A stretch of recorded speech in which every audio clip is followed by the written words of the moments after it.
prenez un café et installez-vous parce que ça fait un moment que je n'ai pas filmé, donc j'ai un bon gros update lecture à vous faire. J'ai 2 mois de lecture à vous présenter, il n'y a pas énormément de livres en vrai pour 2 mois, je crois qu'il n'y en a que 8 ou 9, quelque chose comme ça.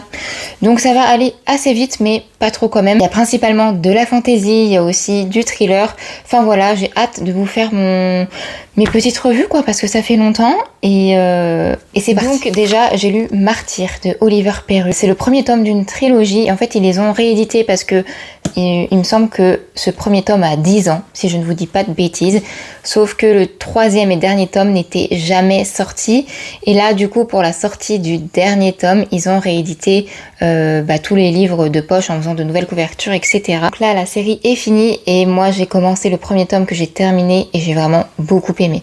On est vraiment sur une fantaisie adulte, assez sombre, assez lente par moments mais très intéressante. On suit en gros 2 frères assassins qui sont issus d'un peuple guerrier très puissant avec on va dire certains pouvoirs et donc ils se cachent parce que ce peuple guerrier a été persécuté et presque même anéanti. Il reste très peu de personnes issues de ce peuple là, sauf qu'un jour le passé va les rattraper et donc ils vont être mêlés à tout ce qui est complot politique, guerre et j'en passe et c'est vraiment trop bien. Il faut que je lise la suite. Franchement, on ne dirait pas, mais c'est une petite brique. Il fait 700 pages et on les sent passer. Vraiment, il y a des complots à foison. On suit différents points de vue, que ce soit celui d'un roi, que ce soit le point de vue de Irmine, l'un des 2 frères, et Elbrand, l'autre frère. Le point de vue aussi d'une femme qui s'appelle Cassis, si je ne dis pas de bêtises, qui est très intéressante. Et tous les points de vue sont hyper intéressants. Ça avait pas été un coup de cœur, je crois que je lui avais mis un 4 sur 5 parce que moi mon point de vue préféré c'était celui de Elbrand et c'est malheureusement celui qu'on a le moins mais c'est vraiment celui que je préfère, c'est mon personnage préféré du livre. Et il y a une petite romance aussi dans la fantasy que j'ai pas trop accroché, on va dire, que j'aurais pu m'en passer, même si ça reste quand même intéressant, c'est pas gnangnan ni rien mais j'aurais pu m'en passer on va dire, voilà. Mais ça reste vraiment c'est vraiment un très bon roman. Si vous êtes féru de fantasy adulte, vraiment, mais foncez. Surtout que maintenant que les 3 tomes sont sortis, vraiment, mais n'hésitez pas, allez-y. Si vous aimez les complots politiques, les guerres et les mystères, vraiment, je vous jure, foncez, c'est une tuerie. Ensuite, j'avais lu A Magic Tip and Drawing de Esther Fox. C'est une lecture que j'avais faite en anglais. Je crois qu'il n'y a pas encore de traduction de prévu, si je dis pas de bêtises. Mais Esther Fox a déjà des livres qui sont traduits chez nous, je sais plus lesquels, mais elle en a fait plusieurs. Et c'est une sorte de réécriture de La Petite Sirène. Il faut savoir que les sirènes, j'en suis fan. Vraiment, je suis fan des sirènes depuis que quand j'étais petite. Je priais tous les soirs pour devenir une sirène le lendemain matin. Vraiment, matrixée. J'ai une sirène entière tatouée sur ma cuisse. Enfin, vraiment, j'adore les sirènes. Ça me fascine, peu importe la forme. Et du coup, ça ne pouvait pour moi que me plaire. Et au final, je n'ai pas aimé. Ça ne l'a pas fait du tout. Et c'est pas parce que c'était en anglais ou quoi. En fait, on va suivre une fille qui au départ est vraiment très maltraitée par ses parents, qui au fur et à mesure va commencer un peu à rentrer dans les complots du fond de l'océan. Voilà. Enfin, je sais pas comment vous expliquer ça, mais en gros c'est ça. Et la première partie du livre, on va dire que c'est sur ça, sur sa rencontre avec un mystérieux personnage et quelques mystères autour de l'eau, de la mer, etc. Et donc de ses parents qui sont horribles avec elle. Et la deuxième partie, c'est plus les complots dans l'océan. Et moi j'ai préféré, c'est horrible ce que je veux dire, mais la première partie, je l'ai préférée à la deuxième parce que c'est la seule partie où j'ai ressenti quelque chose. Vraiment, la première partie, c'est pas un spoil, on le voit dès le début, elle se fait battre surtout par sa mère. Et là, j'ai ressenti de la haine, j'avais grave la haine, j'avais envie de continuer de lire pour savoir comment est-ce qu'elle allait s'en sortir, si elle allait s'en sortir, comment ça allait se passer. Et donc, ça me mettait la haine, mais au moins je ressentais quelque chose. La deuxième partie du livre, j'ai pas aimé les complots, mais en fait, c'était pas vraiment des complots, c'est du vu et revu, on reste en surface, on n'explore pas que le mythe des sirènes, il y a plein d'autres folklores, je crois que c'est inspiré de folklore néerlandais si je vous dis pas de bêtises, mais tout reste en surface et j'ai trouvé ça hyper dommage. Ça manque cruellement de profondeur et même les complots dans l'océan, etc. c'est vite résolu. En fait, j'ai trouvé ça un peu bâclé. Et voilà, je pense que c'est une lecture qui peut plaire, hein, si on cherche quelque chose de pas trop prise de tête peut-être. Moi j'en attendais peut-être trop, j'en sais rien, mais j'ai pas aimé du tout. Ensuite j'ai lu Welcome to Fae Café de chez Calix que j'ai reçu en service de presse. La plupart des services de presse, je le dis parce que je trouve ça important que je reçois. Je les reçois parce que je suis libraire et je les reçois pas forcément parce que je suis sur les réseaux sociaux. La plupart des maisons d'édition qui m'envoient leurs livres, c'est parce que je suis libraire et donc je les demande aux représentants des maisons d'édition qui viennent me voir, etc. Et pas parce que j'en fais des vidéos. Je pense que d'ailleurs la plupart ne sont pas au courant. Voilà. Donc je peux dire ce que je veux, je n'ai pas de contrat ou quoi que ce soit. Voilà. Et de toute façon, enfin, sur YouTube, j'ai quasiment pas d'abonnés, mais par exemple sur TikTok, c'est la même chose. Et donc j'ai reçu ce livre en service de presse parce que ça me faisait trop envie. Une cozy fantasy pour couper de la grosse fantasy politique, vraiment ça fait du bien. Et j'ai plutôt bien aimé, je crois que je lui ai mis un 3,5 sur 5. On est sur une cozy fantasy avec de la romance. Une sorte de urban fantasy aussi. On va dire qu'il y a une jeune femme qui est dans un café en train de lire son meilleur livre et qui va malencontreusement tuer un fae qui était dans le monde des humains. Et donc elle va avoir toute une petite troupe de fae à ses trousses, dont un prince.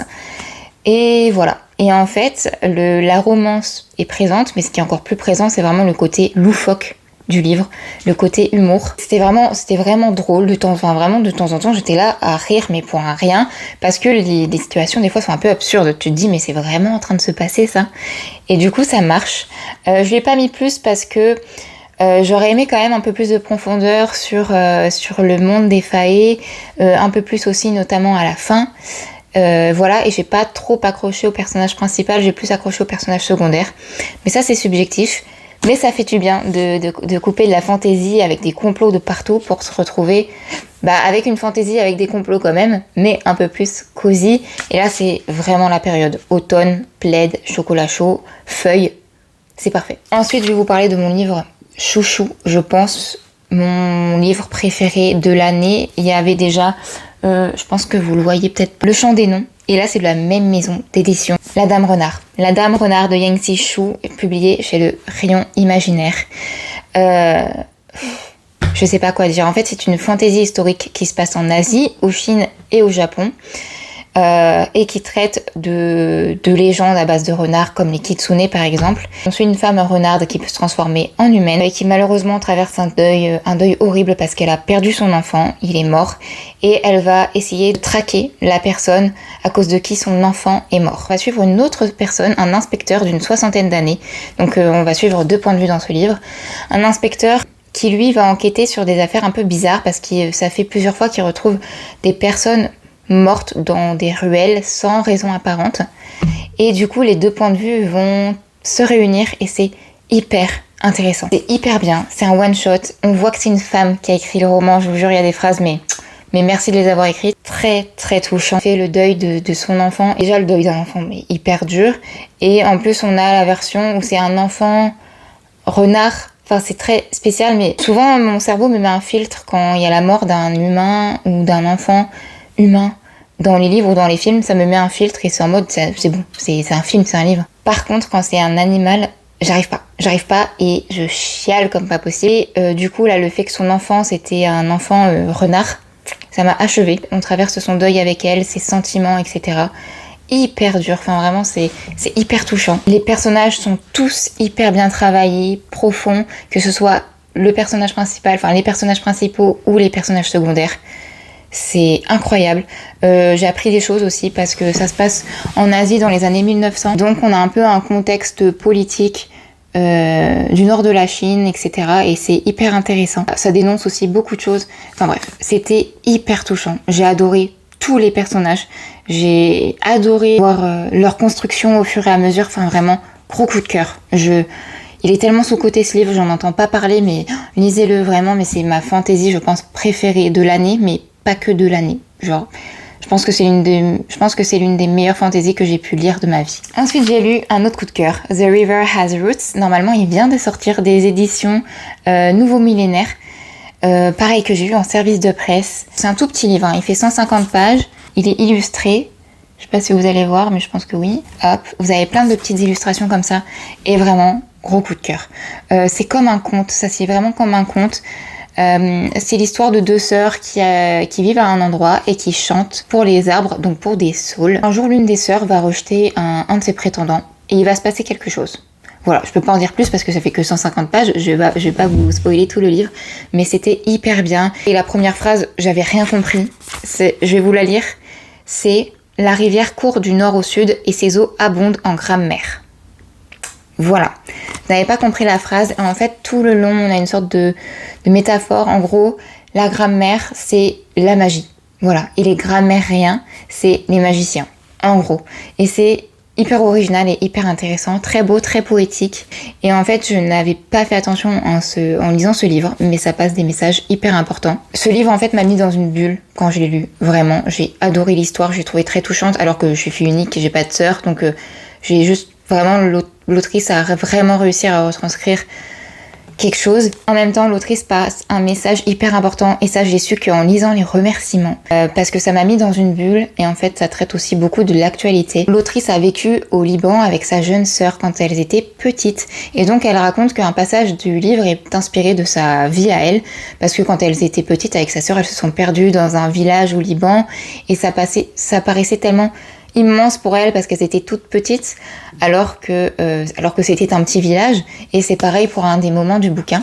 Et donc après elle dit qu'elle ne peut pas parler du Liban sans parler de ce qui se passe actuellement. Voilà, je pense que vous savez de quoi je parle. Elle alerte sur ça et du coup j'ai fait des recherches et en fait donc comme je vous l'ai dit, les deux sœurs chantent pour les arbres et donc on a plusieurs chants et l'un des chants que chante une des sœurs qu'on a une fois dans le roman et le chant de la résistance palestinienne. Voilà. Et franchement, j'ai trouvé ça très fort et d'où le fait qu'elle dise que c'est hyper important de lire les remerciements. Enfin, en fait, c'est vraiment le contraste de... Quand je l'ai lu, ça m'a mis dans une bulle et j'ai pas du tout pensé à la réalité et c'est d'ailleurs en général pour ça que je lis.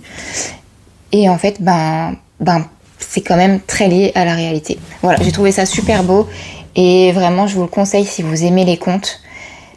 N'hésitez pas, vraiment, c'est une pépite et l'écriture est très très belle. Ensuite, j'ai lu Festin de larmes, publié chez ActuSF de deux auteuristes francophones. Déjà, l'objet livre est magnifique. Vous avez des illustrations à l'intérieur, mais à vous coucher par terre. Celle-ci est ma préférée. Mais vous en avez une à chaque fin de chapitre quasiment. Les papillons sont hyper présents. Incroyable, c'est... Alors, en plus, heureusement, c'est pas de l'IA, c'est vraiment illustré par Morgane Cossarieux et c'est sublime. C'est hyper original, gros trigger warning, attention. On est sur une fantaisie gothique sombre, adulte, mais vraiment avec des trigger warnings. Je m'attendais pas du tout à ça. On est sur une histoire de vampires, où les vampires se nourrissent d'autre chose que du sang. Voilà, je peux pas vous en dire plus, c'est à découvrir par vous-même. C'est très original. Il y a énormément de scènes de luxure à l'intérieur. Pas des scènes green flag, on va dire, vraiment des scènes moralement pas très bonnes. Mais c'était hyper intéressant à lire. J'ai beaucoup aimé l'ambiance, j'ai beaucoup aimé l'histoire. Et je peux que vous le recommander. Ensuite, j'ai lu un thriller pour couper un peu de toute cette fantaisie. J'ai lu Le Boyfriend de Freida McFadden que j'ai aussi reçu en service de presse. Et j'ai bien aimé. La prof, ça avait vraiment été une déception. Vraiment, la prof, j'ai pas aimé du tout. J'ai pas aimé les personnages, etc. Enfin, j'ai pas trop aimé, à part les 2 dernières pages. Le Boyfriend, vraiment, c'était beaucoup mieux. Il y a quand même quelques longueurs. Il n'y a pas cette ambiance pesante que je recherche dans les thrillers, sauf à certains moments, notamment sur le passé de Tom. Mais j'ai pas deviné la fin. Enfin, j'ai deviné que 50 pages avant la fin. Et j'ai beaucoup aimé, la fin surtout. Et là, vraiment, on a un thriller qui tient quand même en haleine, on s'attache aux personnages, etc. Ça se fait tout seul, c'est du Freida McFadden. C'est pas un thriller hyper complexe, c'est pas un truc de fou, mais ça se fait tout seul. Et pour remettre d'une panne de lecture, c'est vraiment pas mal. J'ai lu The Book Eaters de Sunny Dean en VO. Gardez-le à l'œil parce que peut-être qu'il sera traduit. Pareil, histoire hyper originale. On est sur une fantaisie assez sombre qui se passe dans notre monde. Et malheureusement, un roman qui m'a beaucoup fait penser à La Servante écarlate, donc The Handmaid's Tale pour ceux qui connaissent. En gros, on a 6 familles, 6 lignées qui vivent en Angleterre et ces familles, ce sont des book eaters, donc des mangeurs de livres. Un peu comme les vampires, ils se nourrissent exclusivement de livres, sauf certaines exceptions qui sont des mind eaters et qui eux se nourrissent vraiment d'esprit, quoi, de l'intérieur des personnes. Et ça c'est un sujet un peu tabou. Et il n'y a que 6 lignées et les femmes ont la ménopause très très jeune, au bout de 1 ou 2 enfants, ensuite elles ne peuvent plus en faire et rares sont les filles qui naissent. Donc ils sont un peu en train de disparaître. Et donc les familles ont mis en place une sorte de système où les filles sont traitées comme des princesses quand elles sont enfants, jusqu'à ce qu'elles atteignent l'âge adulte, puis l'âge de se marier, où là on part sur toute autre chose. Nous on va suivre Devon sur une double temporalité, donc on a un chapitre sur les jours présents où elle est avec son fils et elle essaye de survivre, et on va la suivre aussi dans son passé en tant que petite fille, adolescente et à l'âge adulte, et on va savoir ce qui s'est passé dans sa vie. Et c'était hyper intéressant, vraiment c'est une lecture hyper intéressante, sombre quand même, qui parle de féminisme, qui parle des causes LGBT, qui dénonce des choses, vraiment qui est très intéressante et je vous la recommande si vous aimez les fantaisies un peu sombres et originales et en one shot, parce qu'il me semble pas qu'il y aura une suite. Vraiment, foncez, c'était vraiment très bien, mais il faut être accroché, surtout si vous avez des enfants ou que vous voulez des enfants, accrochez-vous. Voilà, j'espère que ma vidéo vous aura plu. J'essaierai d'en faire d'autres parce que pareil, j'ai été à Paris et j'ai fait un book haul assez conséquent de plusieurs librairies à Paris. Donc je pense que je vous ferai une vidéo dessus quand j'aurai le temps, parce qu'avec les autres réseaux, etc., j'ai pas le temps. Mais j'essaierai de vous faire ça et à très bientôt.